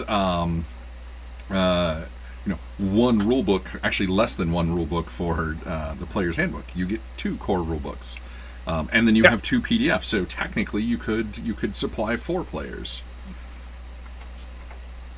Yeah, and we're also shooting from with the calculations we did, because the estimate was 25, but that was for a 200-page book. We're at 140, and we're pretty much done. So it can be cheaper, but we do not know because the price of paper with the economy right now is going up. Yeah, everything is kind of all out of whack. Even if it goes higher, we're not going past the 25. We want it playable and accessible, so we will not go past 25. We will try to go cheaper. Yeah, and with that, I figure on your end, you'll try to figure out, hey, how do we get this down? How do we put everything we need to need in the book? Without going over, because you guys can't, break the bank. I know a few people that have done that. Yeah. We already, all the team that we have, this is a passion project. Even if we cannot bring it reasonable to shelf, we're going to make an amazing book that we're going to enjoy. And that's what I believe should be the core of every company. Because if you love your product, others will. So we're not in it to make profit. We want to make an amazing game that everyone can enjoy. So even if it flops, we're gonna enjoy it.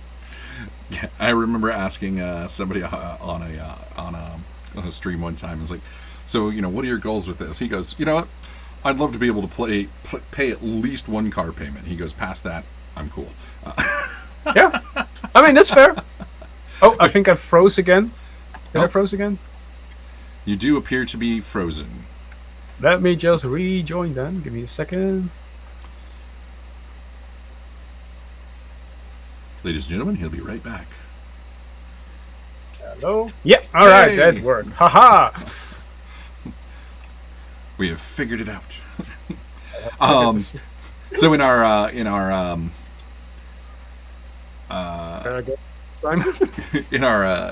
our Patreon, we get somebody that always we ask people if they want to ask questions. We have one person that has a standard question that wants us to always ask: hot dogs or tacos? Tacos. Tacos. So we get a lot of people. I'm torn because I love both. I thought for another innuendo, but if it's foods, I love both. But I thought it was an innuendo there. Because the grog and Vex thing with Scanlan is very fresh in my mind and will never go away. So yeah. I'm a big guy.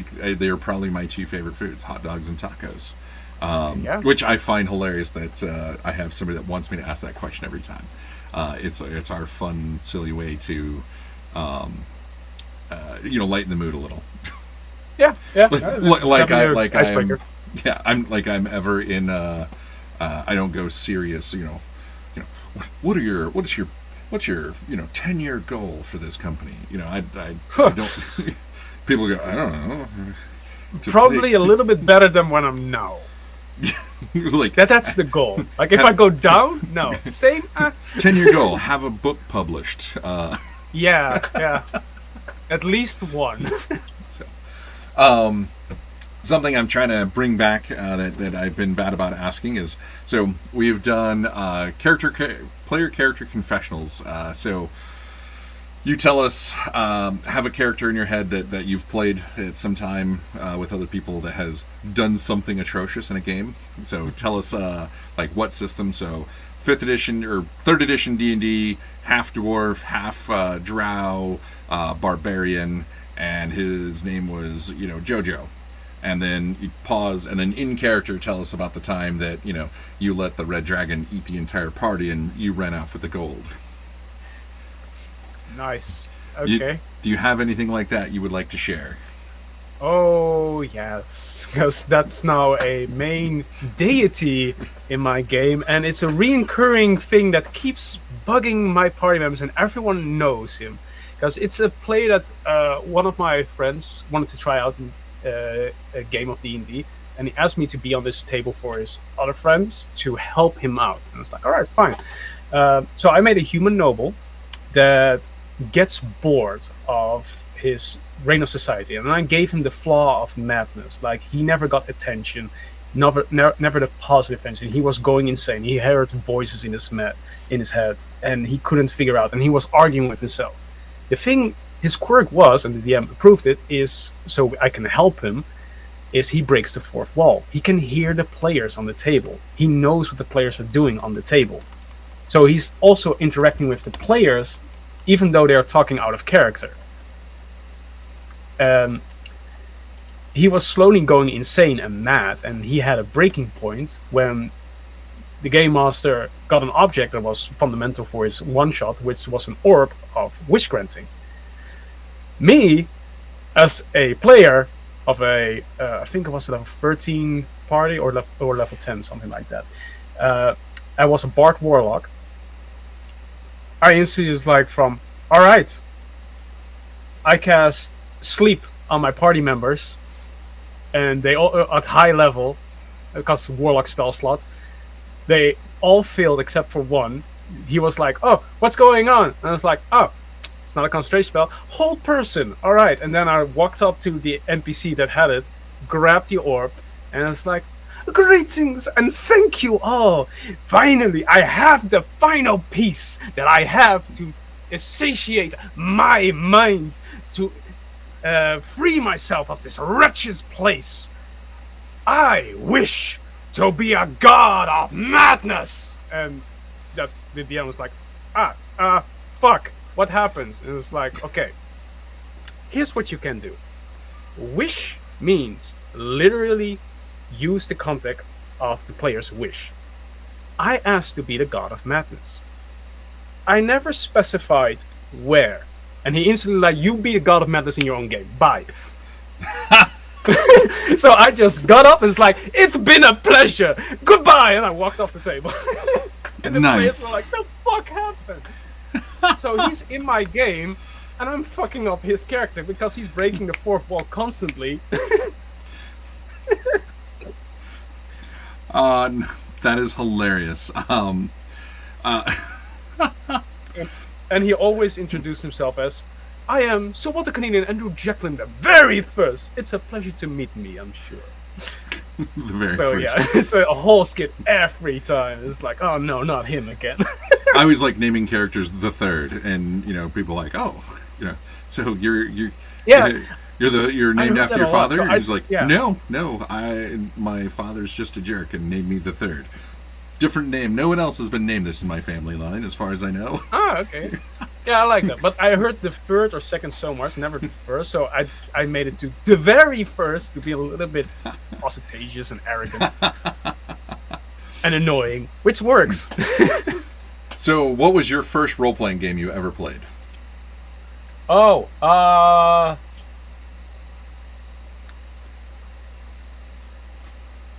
need to go way back. I don't know the name of that game. I think it was. It wasn't really a tabletop game. It was more of a LARP, and I think it was more of one of my friends' came up with it, and it's like, all right, we're going to do this. It was more like a camp exercise thing, but it felt like a legit game for me. Like I had fun, and I could really go into roleplay. Me as a very social shy person suddenly was like, I can do this. So yeah, that was fun. But Nice, then so- for years I didn't do anything. Well, your introduction, that's a unique one because, most people it's Dungeons and Dragons. I mean, even mine was Yeah. Dungeons and Dragons, but mine was back in 1982, so little while ago. Getting access to other stuff was next to impossible. Yeah, that's very hard. Like that's a flagstone tabletop. Yeah. Because my options back then were, if I could have found it Champions at a hobby store or Traveler, not many options. And we bought Dungeons and Dragons at Sears. So, if you know what Sears is, used to be a giant department store. So Dungeons and Dragons was in the early '80s and the late '70s for sale in the toy aisle at department stores in the U.S. Oh. I mean, it is a toy in a sense, so I get it.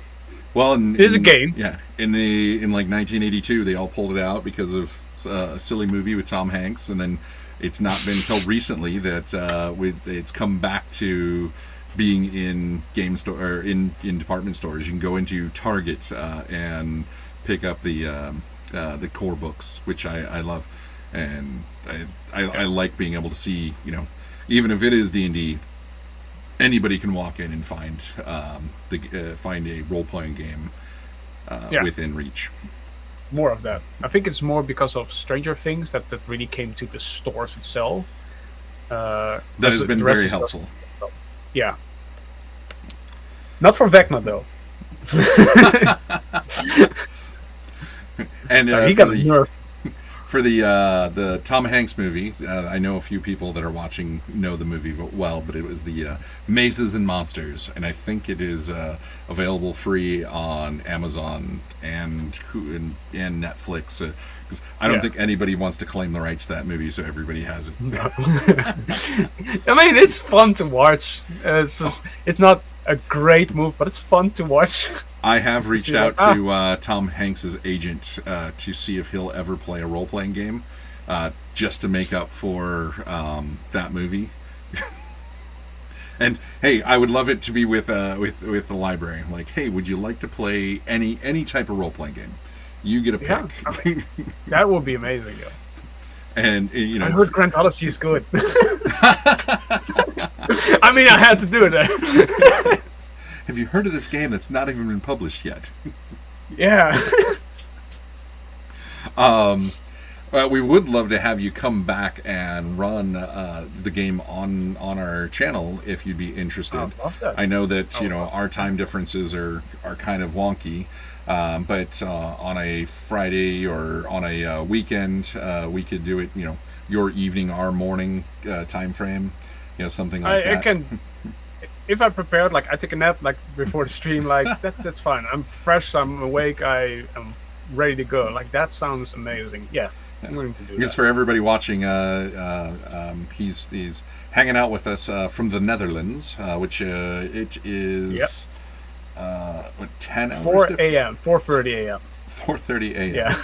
Oh yeah, so not quite 10 hours. So I think 8. 7 8-ish? hours. 7. Yeah. 7 hours. Is it 7:30 p.m. here? Yeah. So it's still still a nice time difference. Is there anything you would like to talk about your game before we wrap this up and let you get to sleep? Well, I don't think I'm going to sleep now because I need to prepare for work then. But yeah, I'm energetic. I'm hyped, so I'm ready to go. Things to quickly wrap up. Alignments out the window. Don't like the alignments. We have personality charts of the 16 soon from introvert, extrovert, thinking, feeling, all that. So you really get an in-depth of your character more. Another things for your character creation is birth signs. So you can have a birthday in your game and give a passive ability as well on that. That's the artist made incredible, beautiful constellation art that I'm very happy of. Um, the other thing of the segue of later, what you said that DMs will have trouble creating and balancing encounters, is my monster rating level. We had a unique rating and we play tested it, multiple games of different characters, different classes and all that against the monsters, and it's perfectly balanced as far as we know. We try to break it, and they are based on level. So you have a level 1 monster and they will have a letter behind it. The letter is either an E for easy, which means 3 of these monsters are equal to 1 player character adventure, an M for medium, so it's a one-on-one battle, a H for hard, so 3 players against 1 creature, and a skull, an Oni skull, that is also our logo of the book, for deadly, which means if you make a slight error, you're gonna lose a character. So it's now very easy for the game master to put creatures on the map. Well, already know from, alright, I have 4 level 7 characters, I'm going to put 6 easy and 1 medium. So that is still an easy encounter because you're missing 1, but you can also be a dick and do 2 easy and a hard. So now they're short of 1, and see how well they fare if they keep running over you. And if they really run over you, you can do a deadly monster. Yeah. So you talked about playtesting there. What's something that's like come up in playtesting that really made you kind of take a step back and rethink something within the game? The things for what D&D has, the core rule is you can only cast 1 spell. I don't have that. You can cast as many spells as you want because I have your movement is also an action, a main action. So you can choose. Every character has 2 main action and a talent action. And their classes can give more. So a spellcaster can have 2 main action spells and a talent action spell. But one of my friends who made a fighter witch wizard, so he had 3 main action, 1 talent action, cast the sleep spell, which is in my game a constitution save or a fortitude save, so it can skill up with the level, and literally knocked out the entire battle map with that. And it's like, all right, we're going to make that a full action, so you need an action and a talent action to use that. So you can only use that once in your turn. Doesn't matter how many main actions you have. So that balanced that out. So I needed to look for crowd control spells and see which one are overpowered or not in that game sense scenario. Other than attack rolls, martial prowess, and all that, that's pretty decent. The armor rating and defenses of the monsters are calculated to the party level. So no problems with that so far. Of course, there will be players that will break it. Like, we're a group of players. We have our local game show that tried it out, but you will have mid-maxes that will break the game. But that's the whole fun of it. I always love running into people like, oh yeah, I don't need to do playtesting. They're like, oh, I don't want to play your game.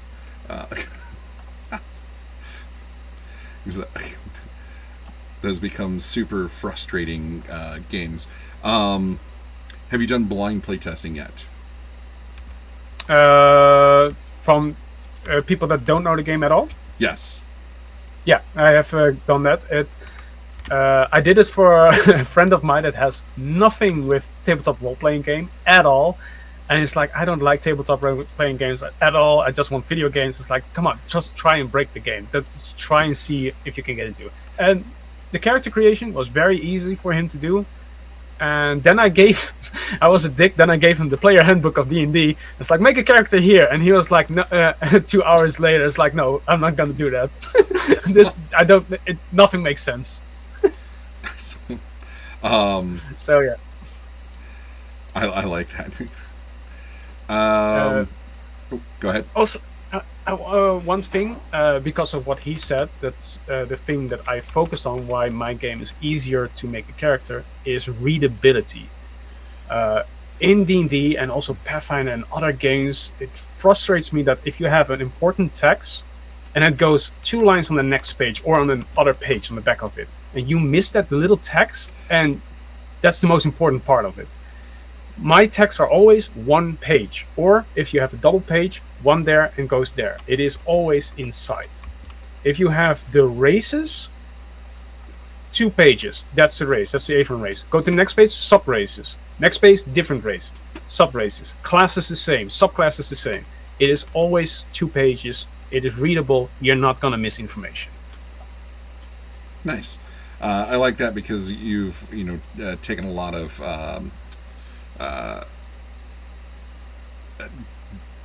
layout ideas into thought, because there's a lot of people that are and like you said, I mean, you run into, you're reading through and you're like, oh, this doesn't make sense, and it's because there's one more line to and then just it's like, on the next page, and you're just like, it's a complete idea ish, kind of like, what's missing?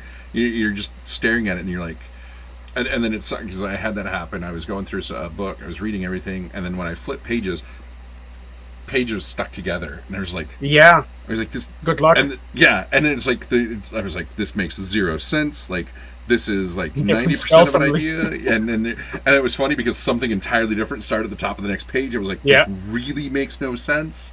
I was like, now it's more confusing. It was less confusing, and then I was talking to somebody about it, and they're like, that's not how that goes, and they're like, hey, are you missing a page? And I go back, I'm like, oh, geez. And they were just basically glued together perfectly. I was like, oh, geez. And I feel like an idiot now. yeah. But it was, it's just one of those, it was like, this is a really badly written rule. Yeah. I had another game designer that, because I have also a Discord channel with other game designers, and they is like, but don't you have lots of gaps then as well? Because it's just short. And it's like, yes. Is that not a waste of thing? No, more art.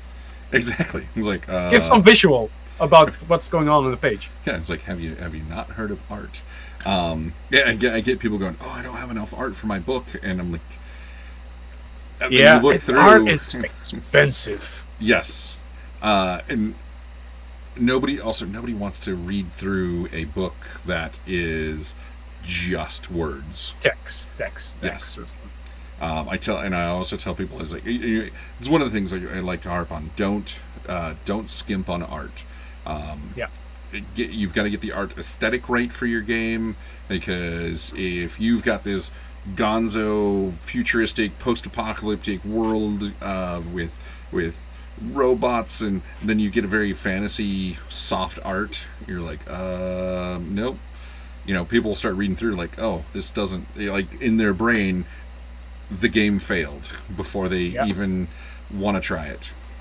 Yeah, I am very lucky and blessed of my artist. A good friend of mine, he's giving me insane discount at this point. It's like I am at the end of my budget, and it's like, oh, what a shame that I forgot to clock the hours that I'm working now. Oh, then I just have to calculate for 1 hour. So just publish a book. I want this book out. I want to play it. It's like, thank you. Like, he's an amazing artist. He has the 80s cartoonish vibe and also a little bit of Disney. Like, I got like a little things because I also have business card. Like, you can see a little bit the Dragon Ball Z style, also female barbarian. It's like, that's amazing. That's the art style of the book. Like, yeah, I love some of the art on your Kickstarter page. I love the little character that's all curled up in the wolf and is asleep, and the wolf is like staring. I love that art. Yeah, that's one of my player characters. Her backstory is so amazing that's going to be the first campaign that I'm going to publish.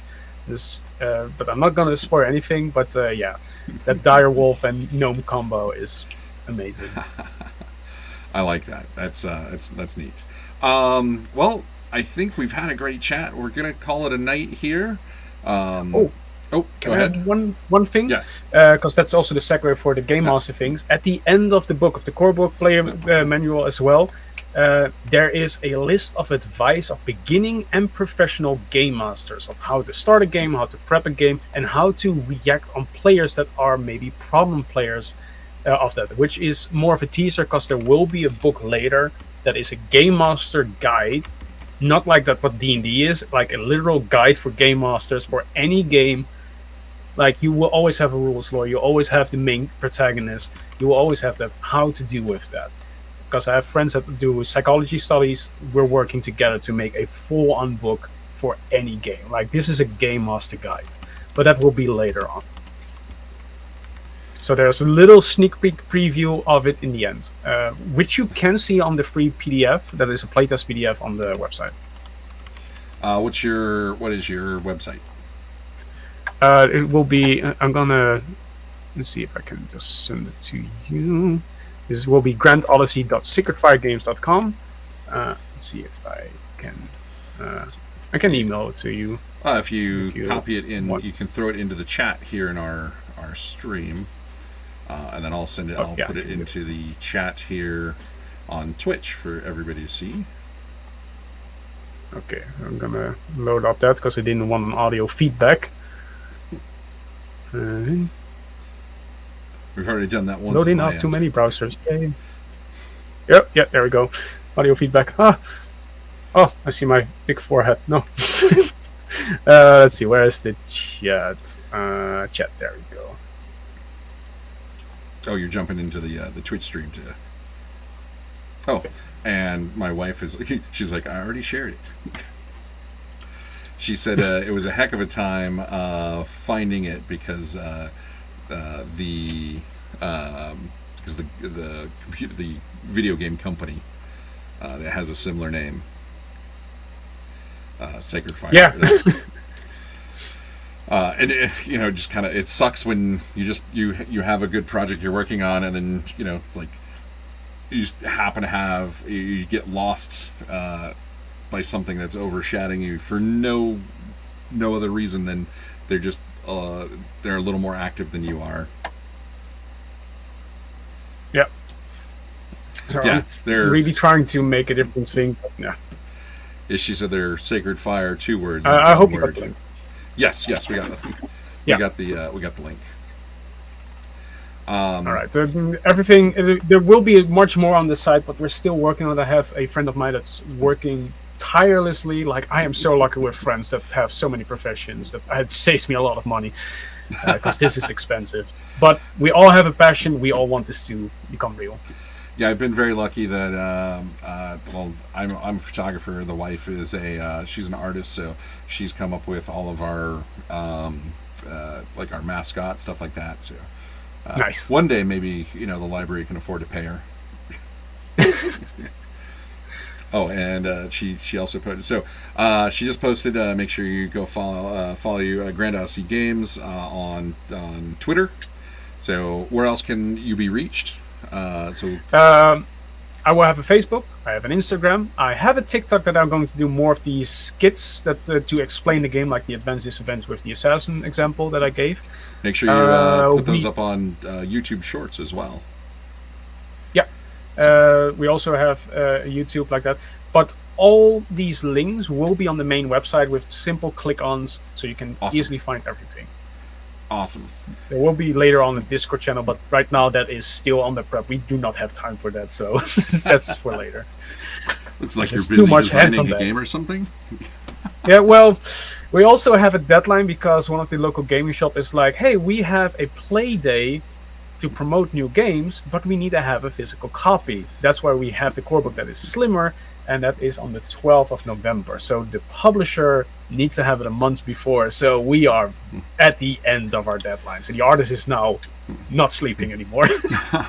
So have you guys already raised some funds to be able to publish the book in a small amount? No. This is all out of my own pocket. I got a little funds of my friend group. Even my father is also chipping in a large amount. So thank him. But we wanted to have the Kickstarter to lighten up the load for the first publishing. Yeah. And for any of those who are funding the Kickstarter, we wanted to give a limited edition cover print towards them as well. But it seems that the Kickstarter is not working as well, so we might redo it later when we have a bigger community. Because we still want to give something for people that support us. Do a second printing, and when you guys get to that point, we'd love to figure out how to help you guys out, because the game, there's a lot of unique things about it, and some of it is just getting the word out there, trying to get beyond having another company with a similar name. Sometimes it's just luck of the draw when you get onto Kickstarter or GameFound, or BackerKit now is doing their own crowdfunding. I like GameFound because it's just our tabletop games, so you're not gonna compete with kitchen gadgets and a new washing machine or a flashlight that you can buy on Alibaba. And we also wanted to make it adaptable. Like I heard also from people that did the playtest on our site, there's also a poll to give your opinion. Like, I love this feature of having a step-by-step creating character. I can use it in my games in other settings. It's like, yeah, you can. That's the whole point of it. Like, it gives tips and tools. So that's, even more for that. It's for creativity, to create and fuel the creativity of players. Yeah. And I would love to help you try to get the word out in the U.S. market. Amazing. Because we, when it comes down to it, we're the largest purchaser of tabletop RPGs. We spend a lot of money on very silly things. Well, I will hope that it comes to fruition. I will be forever grateful. And we will definitely see it when we can do a playtest for all your viewers and all that. Absolutely. And, not all of them at the same time. That's too much for me. No. We try to keep it. We try to keep it reasonable, and we also will invite you to join our Discord as well. That way, you can coordinate. Even if we don't do something live, you can find people to game with through our server here in the States and get people excited about the game. I think I'm already in the Discord, so I'm already following you. That's why I already saw the other videos, and it's like, nice. I'm my poor Discord. The stupid left-hand bar. I've got as many of them as possible muted. But that's fine. I miss how many people jump on and communicate with us. I try to communicate as much as possible within our Discord, but it's only so much I can do. So we've got all the ways we can contact you, how people can get in touch with you. Please check out their Kickstarter. It is up right now. It's not doing well, but the game seems really awesome. I do want to see more of it, and we want to encourage Jeffrey to, if this doesn't fund, to regather and do it again, because there's a complete game here. Unlike some of the things that are sent to me, like, hey, can you check this out? You sent me a list of notes. Yeah, it's going to be a great game. This is a passion project from a lot of people. That's always awesome to hear. And when you said you have done blind play testing, because I hear passion project, and I always get worried. Like, you've sat down and explained the rules to everybody, so they know all of the bad rules. You send it to blind playtesters, like, hey, this rule didn't make sense. We're like, oh, let me take a step back and wonder why it didn't make sense. Yeah. Because passion projects that don't get blind playtested end up with a lot of bad rules in them. A whole lot. That's why I also have to playtest online with a poll, with a step-by-step question on this space and this space. What is your opinion on this? So it's very step-by-step. It is a long poll. It will take at average a half an hour, but for those who really want to give feedback, it is there. Nice. I like that, and that means you're willing to, you want to put out a good product, and you're willing to get the feedback to do that.